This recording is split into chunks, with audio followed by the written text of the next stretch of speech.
Le secret d'État, qui entoure en principe les informations sensibles relevant de la sécurité nationale dans de nombreux pays du monde, est-il aujourd'hui, en France, une menace pour la démocratie et l'état de droit? Est-il un masque, une ruse qui assure l'impunité à de hauts fonctionnaires et à des hommes politiques qui ont des choses à cacher? Ce sont des questions qui doivent être posées et débattues, surtout au regard de l'actualité récente.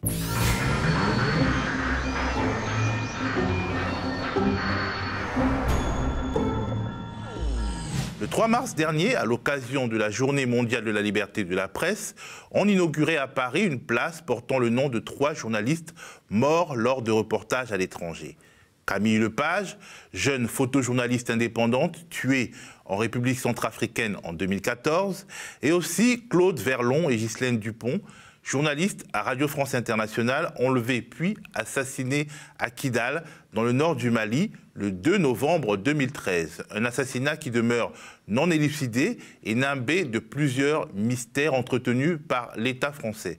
Ce qui, bien entendu, exaspère les proches des victimes. Pour surtout pas les oublier, je pense qu'aujourd'hui, c'est vraiment un devoir de mémoire qu'on a et un devoir de justice et qu'on ait des réponses à nos questions. Savoir comment ça s'est passé. Alors, mémoire est vivante, ils sont toujours avec nous et voilà, ceux qui veulent que l'oubli et le silence retombent sur ce dossier sont mal tombés avec nous. Qui veut donc que l'oubli et le silence retombent sur ce dossier? Pour comprendre la suspicion générale qui entoure ce drame, il faut avoir à l'esprit le contexte, y compris géographique, dans lequel il s'est noué. C'est à partir de Kidal qu'une rébellion coupe le Mali en deux, en janvier 2012. Cette rébellion est en réalité une coalition entre des séparatistes touaregs, regroupés autour du sigle MNLA, et des djihadistes, notamment reliés à AQMI. Pour la combattre, cette rébellion, l'État malien fait appel à la France, ancien colonisateur, qui accepte de l'aider via l'opération Serval. Mais à l'heure de la reconquête, la France bloque l'armée malienne et l'armée tchadienne venues en renfort et entre dans un premier temps toute seule à Kidal. Elle se positionne en alliée de fait d'une partie des rebelles qu'elle combattait. Pourquoi? Au nom d'une théorie dite des bons et des mauvais rebelles. C'est ce qu'expliquait il y a peu un ancien ambassadeur français sur la chaîne TV5 Monde. Une fois l'armée française sur place, elle a repoussé les djihadistes et elle s'est intéressée curieusement aux séparatistes. Et justement, quel était l'intérêt pour la France de soutenir les rebelles touaregs? L'intérêt pour la France, je crois que l'armée française sur place, pour combattre les djihadistes, avait besoin de personnes qui connaissaient le terrain. Et les séparatistes sont réapparus à ce moment-là en disant nous sommes des adversaires des djihadistes, même si c'était leurs anciens alliés, et donc nous allons vous aider à combattre les djihadistes. En plus, nous allons vous aider à retrouver les otages français. À l'époque, il y avait des otages français qui étaient prisonniers des djihadistes. Les otages français dont il s'agit ont été enlevés en septembre 2010 à Arlit, au Niger, pays voisin du Mali, où ils travaillaient pour 2 multinationales françaises, Areva et Vinci. Et si les gentils rebelles alliés de Paris sont capables de convaincre les méchants rebelles de les libérer, c'est en réalité parce qu'ils continuent d'entretenir des relations à la fois étroites et ambiguës. Les otages, c'est aussi un business. Des millions d'euros circulent et certaines sources parlent de juteuses rétrocommissions. La présence de Ghislaine Dupont et de Claude Verlon à Kidal intervient justement après la libération des otages d'Arlit, qui est le fruit de tractations entre agents français, officiels ou officieux, gentils rebelles et méchants rebelles. Écoutons ce qu'ont dit Pierre-Yves Schneider, porte-parole de l'association Les Amis de Ghislaine Dupont. Le 2 novembre 2013, nous sommes à quelques jours des élections locales qui viennent après. Nous sommes de manière très particulière quelques jours après la libération de ceux qu'on a appelés les otages d'Arlit, les otages occidentaux, dont plusieurs Français qui avaient été enlevés par des djihadistes et qui ont été échangés à cette époque-là, au cours de négociations extrêmement compliquées et glauques, contre des sommes d'argent énormes, puisqu'on a parlé de plus de 30 millions d'euros. Ghislaine et Claude étaient arrivés à Kidal le lundi précédent. Ils ont été assassinés à la suite d'un enlèvement qui a eu lieu en pleine ville de Kidal, enlevés par 2 véhicules qui est sorti de la ville et ils ont été abattus, ils ont été supprimés, ils ont été descendus à 10 km de Kidal en plein désert. A priori, Kidal était une zone un peu particulière, une zone de tous les dangers, c'est probable, mais surtout une zone où le Serval, la force française, était présente en nombre et avait une certaine responsabilité à côté du MNLA, qui est le mouvement séparatiste de l'Azawad, et puis la MINUSMA, qui est la force internationale de maintien de la paix. Pour résumer, Ghislaine Dupont et Claude Verlon ont été enlevés au nez et à la barbe de l'armée française, dans une ville quadrillée par l'armée française et même en sortant du domicile d'un chef d'un mouvement armé allié de Paris. Nous n'avons pas depuis 5 ans de militaire qui ait accepté de donner une explication sur quoi? Sur les circonstances de l'enlèvement de Ghislaine et Claude. Sur la façon dont les choses ont pu se passer. On sait qu'ils ont été enlevés en sortant d'une interview réalisée auprès d'un des responsables du MNLA, l'un des mouvements séparatistes, à Kidal. Ils ont été enlevés près de ce chef, qui était, a priori, le MNLA avait une responsabilité en matière de protection des gens qui se trouvaient à l'époque à Kidal. Ils ont été enlevés et qu'est-ce qui s'est passé après? Puisqu'il a fallu 1h30 aux militaires français ou aux forces de la MINUSMA pour arriver et trouver les cadavres à 15h30 ou 15h50. On ne sait pas trop bien. Pourquoi on a mis autant de temps? Pourquoi l'avis, ce qui nous est dit de la part du parquet, mais aussi aujourd'hui de la part du juge d'instruction, c'est qu'il y a eu une panne du véhicule qui expliquerait la panique des djihadistes qui voulaient les enlever et qui finalement les ont tués. Quand on lit le dossier d'instruction, nous ne sommes pas du tout convaincus par cette théorie. Qui dit panne, d'abord pourquoi il n'y a pas eu d'expertise du véhicule. Et moi, quand je suis, en tant que partie civile, j'ai accès à un certain nombre de données que me communique notre avocate, maître Marie Dosé, et je vois bien que ces preuves concernant cette panne n'existent pas. Pourquoi? Pourquoi a-t-on mis autant de temps? Pourquoi aussi d'autres questions se posent? Pourquoi, et que Marie-Solange, la mère de Ghislaine, n'arrête pas de poser? Pourquoi les Français, la MINUSMA et le MNLA, qui étaient en charge de la sécurité à Kidal, n'ont absolument pas visiblement protégé Ghislaine et Claude? Il ne s'agit pas de dire que des journalistes sur place, et surtout pas Ghislaine, auraient accepté qu'il y ait quelqu'un avec une Kalachnikov derrière elle pour la protéger, mais qu'elle soit sous surveillance, surtout lorsqu'elle va chez un chef du MNLA un samedi matin, et que tout le monde sait, on en a la preuve aujourd'hui, tout le monde sait qu'il y a 2 journalistes qui sont à Kidal depuis quelque temps. Tout le monde sait qu'il y a des véhicules qui ont été des véhicules suspects qui ont été repérés par certains dans Kidal. Et il se trouve que ce sont les véhicules qui ont été identifiés ensuite comme les véhicules des ravisseurs. Donc vous voyez, il y a plein d'interrogations qui restent, et le dossier apporte certaines réponses. Le magistrat, a priori, exclut certaines hypothèses qui devraient être étudiées. Parmi les hypothèses exclues, il y a celle qui considère que Ghislaine Dupont, qui n'était pas très connue en France, mais était une journaliste célèbre en Afrique, bonne connaisseuse du terrain et du personnel politique, a payé le fait d'avoir eu des informations sensibles sur les dessous des libérations d'otages. Et aussi celle selon laquelle les mécontents d'après le partage du butin ont voulu se venger en envoyant un signal. En tout cas, si les amis des journalistes assassinés nourrissent des soupçons, c'est notamment à raison de propos entendus de la bouche de hauts responsables, parmi lesquels l'ancien président François Hollande. Il se trouve que l'instruction a concerné récemment, en plus, 2 personnages importants de l'État, puisque le juge a considéré comme important d'entendre Bernard Bajolet, qui est l'ancien patron des services de renseignement, la DGSE, service qui travaille à l'extérieur, d'une part, et ça s'est passé au mois de décembre, et l'ancien président de la République, François Hollande, qui a été entendu au mois de janvier. Tous les 2 été entendus comme témoins. Pourquoi ils ont été interrogés comme témoins, entendus comme témoins? C'est parce que c'est à propos d'interception d'écoutes téléphoniques. Le ancien président de la République avait dit un certain nombre de choses concernant l'interception de ces écoutes quelques jours à peine après l'assassinat de Ghislaine et Claude. Il avait dit qu'une écoute avait été interceptée entre un commanditaire et un tueur.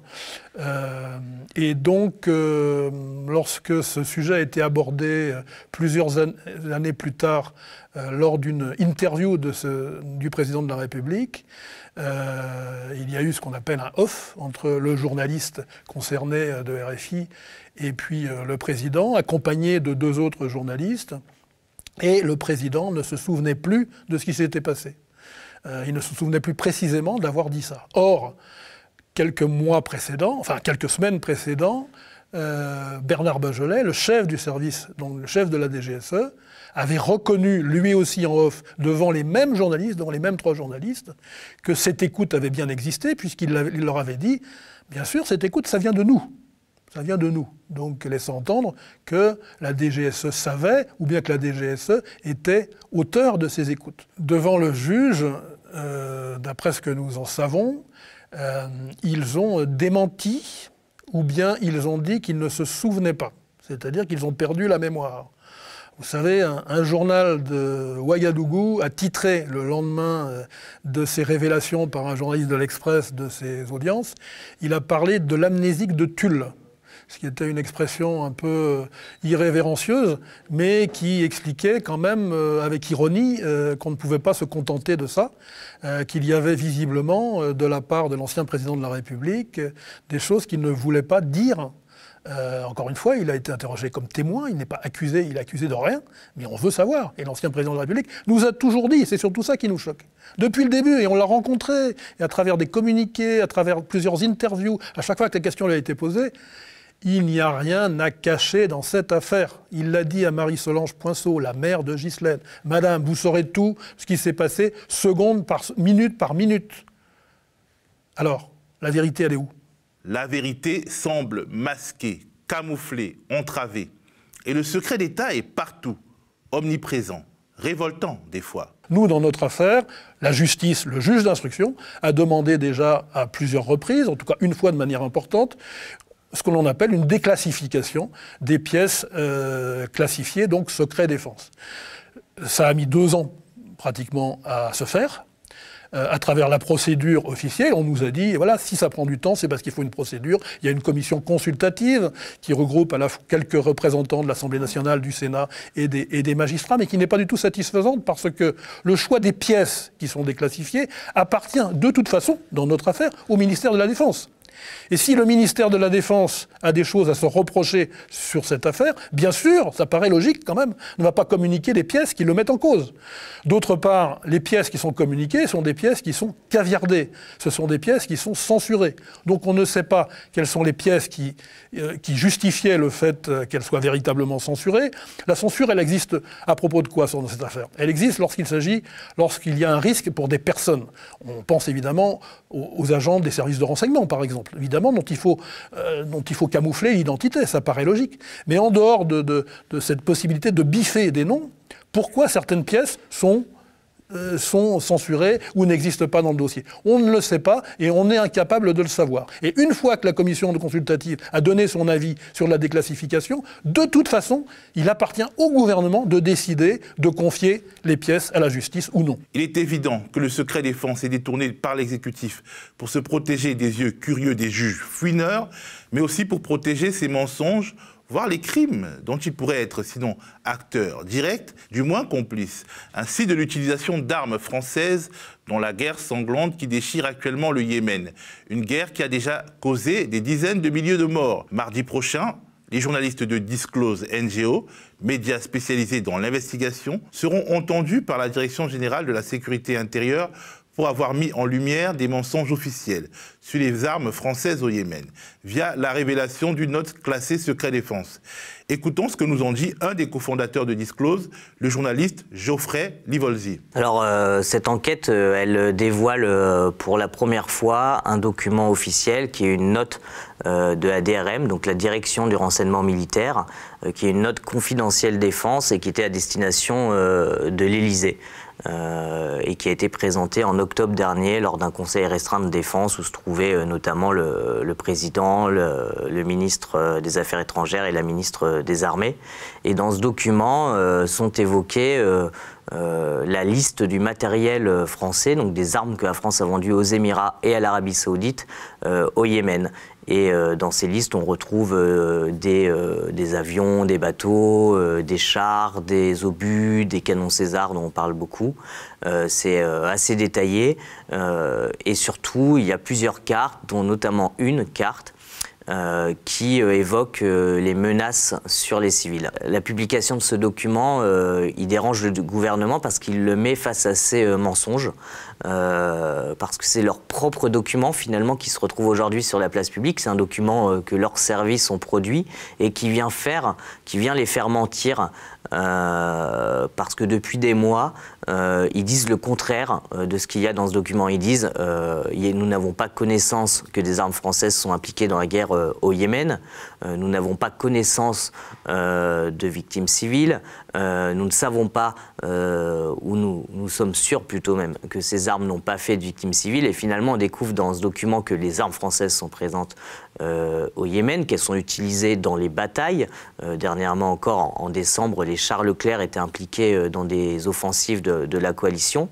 Et surtout, il y a cette carte qui s'appelle « Population sous la menace des bombes », un titre évocateur, et qui estime à un peu plus de 400 000 le nombre de personnes, de civils, qui sont sous la menace des tirs des canons César. Alors les canons César, ce sont des pièces d'artillerie, de grosses pièces d'artillerie qui permettent de tirer des obus de l'autre côté de la frontière, donc au Yémen, et qui ciblent aujourd'hui des zones civiles. Et donc cette carte, pour la première fois, montre qu'il y a un vrai risque que des armes françaises tuent des civils au Yémen. Geoffrey Livolsi attire l'attention sur le détournement de l'objet du secret défense, qui est dans les faits utilisé par l'exécutif pour rogner les pouvoirs du législatif et du judiciaire, ce qui perturbe les équilibres démocratiques. Aujourd'hui, le secret défense, il sert surtout à rendre opaques les accords commerciaux qui ont été passés avec l'Arabie Saoudite et les Émirats Arabes Unis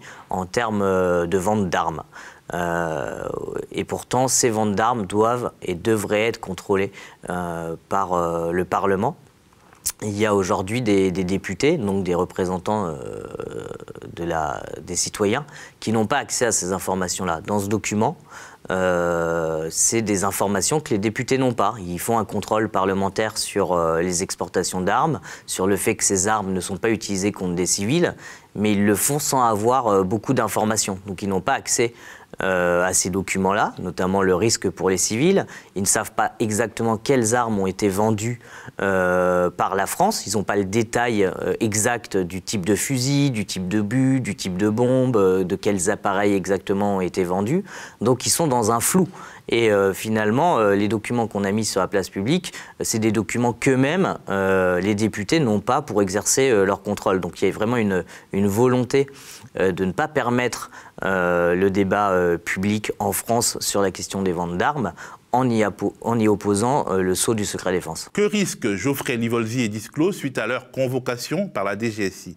Peut-être pas la prison tout de suite, mais ce n'est pas non plus une simple procédure sans conséquences. On a publié le lundi 15 avril les révélations de Disclose et une semaine après, alors qu'il n'y avait toujours pas eu de réaction du gouvernement aux révélations, qui ne s'est pas exprimé du tout sur le sujet, on a reçu une convocation de la DGSI pour une audition libre. Alors l'audition libre, elle n'est pas si libre que ça parce qu'on est obligé de s'y rendre et on est soumis au statut de suspect libre, c'est-à-dire le stade avant la garde à vue, et on est auditionné pour compromission du secret de la défense nationale. Donc c'est un délit pénal, ils le disent dans notre convocation, qui est condamné par 5 ans d'emprisonnement et 75 000 € d'amende. Et là, il y a une vraie volonté de nous cibler, nous, pas en tant que journalistes, mais en tant que citoyens. Et aujourd'hui, ils nous auditionnent seulement pour avoir fait notre métier, c'est-à-dire de journaliste. et non pour les révélations qu'on a fait. Il y a deux intérêts pour eux dans cette procédure. La première, c'est de trouver nos sources, c'est de chercher à identifier qui sont nos sources qui ont permis cette enquête, et ensuite de savoir, ou plutôt de retarder notre travail, d'impacter financièrement aussi notre structure, parce que ce sont des procédures qui, si elles vont jusqu'à la mise en examen et un procès, durent pendant plusieurs années et donc sont financièrement difficiles pour des médias à supporter. Et c'est pour ça qu'il y a aujourd'hui en France très peu de médias qui enquêtent sur ces sujets du secret défense, parce que les risques judiciaires sont énormes. Faut-il réformer la loi sur le secret défense? C'est pour y arriver que Pierre-Yves Schneider et d'autres responsables associatifs ont décidé de créer un collectif qui se donne pour mission de sonner l'alarme. On sait que le secret défense, le plus souvent, dans toutes les affaires qui ont mis, où le secret des défenses est appelé à la rescousse, on va dire, par les autorités, c'est essentiellement pour protéger les gouvernants ou certains gouvernants, ou pour camoufler certaines exactions faites par certains individus ou certains services qui dépendent de l'État. Nous avons créé un collectif avec beaucoup d'autres, il y a maintenant 18 mois, un collectif Secret Défense, un enjeu démocratique. Ce collectif se donne pour mission de rassembler des personnalités, des historiens, des archivistes, des associations de victimes. Elle regroupe pour l'instant plus de 14 affaires différentes, dont des affaires très connues. L'affaire Ben Barka, l'affaire du juge Borrell, l'affaire de ce juge qui a été assassiné à Djibouti il y a maintenant une vingtaine d'années, l'affaire du chalutier breton qui a été coulé par le fond au cours d'une... Alors qu'on sait qu'il y avait des manœuvres militaires à cette époque-là. Toutes ces affaires sont des affaires troubles. On ne peut pas dire que lorsque les gens opposent le secret défense dans ces affaires, que ce soit pour protéger les citoyens français, ou la France, les intérêts de la France. Non, c'est pour protéger souvent, pour couvrir certaines bavures ou certaines bêtises qui ont été faites. Il faut savoir aussi que la procédure aujourd'hui est une procédure assez compliquée, mais qui n'est pas démocratique. C'est-à-dire que ce ne sont pas des élus de la nation, donc indépendants du pouvoir en place, qui décide si telle pièce ou telle autre va être communiquée aux historiens ou aux journalistes. Ce sont les gens qui sont au ministère et qui sont eux-mêmes probablement soit sous ordre, soit considèrent que leur responsabilité est de moins possible communiquer. Donc il faut une réforme de ce fonctionnement, et nous y travaillons avec ce collectif, et nous avons besoin pour ça que, c'est vrai, les gens, les Français s'intéressent à ces sujets. Vous savez, ces affaires que j'évoquais tout à l'heure sont des affaires toutes passionnantes, qui passionnent le lecteur. Simplement, il y a aussi des victimes. Il y a aussi des gens qui souffrent dans leur chair ou qui souffrent dans leur tête depuis des décennies, parce qu'on ne leur dit pas la vérité. Et nous, notre travail, c'est à la fois, l'enjeu, il est à la fois pour aider les victimes, mais aussi pour que la clarté soit faite. Nous, en tant que citoyens, nous y avons droit, donc c'est un problème de démocratie. Geoffrey Volzy, quant à lui, en appelle aux législateurs. Certes, une réforme du secret défense est déjà dans les cartons, mais elle répond surtout aux nécessités de la simplification administrative et de l'harmonisation des normes au niveau international. Elle ne résout pas le problème fondamental, l'opacité organisée par les puissants au service des puissants. C'est difficile pour nous, journalistes, de dire avant qu'est-ce qui devrait être classé secret défense, c'est pas notre rôle. Par contre, c'est aux parlementaires aujourd'hui de s'emparer de cette question, de demander des comptes sur ces questions-là, de faire évoluer le secret défense. Alors il y a une nouvelle loi qui arrive, qui va faire disparaître la notion de confidentiel défense. Il y aura seulement 2 niveaux qui seront secret défense et top secret défense. Mais ça ne veut pas dire qu'il y aura moins de documents qui seront aujourd'hui sous le sceau du secret défense. Et on voit bien que aujourd'hui, pour les ventes d'armes, on est sous le sceau du secret défense. Mais le secret défense, il sert aussi parfois à couvrir des questions liées aux centrales nucléaires. On l'a déjà vu. En France, il couvre énormément de champs. Aujourd'hui, même des contrats qui sont passés entre l'armée et des prestataires privés sont sous le sceau du secret défense. Des contrats entre des sociétés privées qui vendent des armes à des pays sont aussi sous le sceau du secret défense. Les livraisons d'armes sont sous le sceau du secret défense. Donc c'est vraiment une opacité. Il permet une opacité aujourd'hui sur pas mal de sujets. Et aussi, on l'oppose en fait aux juges, aux députés, aux journalistes. Donc tout le monde est aujourd'hui face au secret défense et il est parfois difficile pour un juge comme pour un journaliste ou comme pour des députés de pouvoir enquêter sur ces questions-là. Alors que le processus de criminalisation d'un lanceur d'alerte comme Julian Assange vient d'aboutir à son arrestation violente et à une première condamnation à 50 semaines d'emprisonnement par la justice britannique pour violation de ses conditions de liberté provisoire, n'est-il pas urgent de détricoter des dispositifs comme ce secret défense élargi et instrumentalisé contre les chercheurs de vérité? Le secret défense et le secret des affaires, désormais verrouillés par une directive européenne interprétée de manière très large par la loi française, sont-ils aujourd'hui des frères jumeaux qui bataillent ensemble contre l'intérêt public? Le débat est ouvert.